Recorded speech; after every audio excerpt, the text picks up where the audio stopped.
আসসালামু আলাইকুম। সরকারি কর্মকর্তা কর্মচারীদের জন্য সুখবর।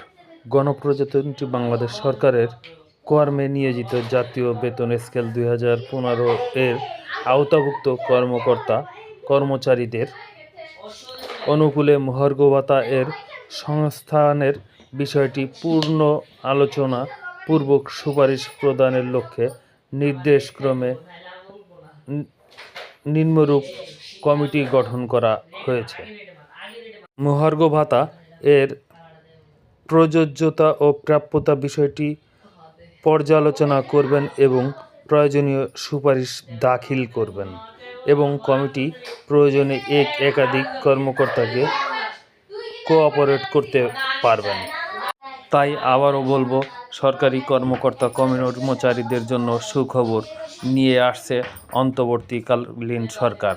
তাই সরকারি কর্মচারীদের জন্য সুখবর।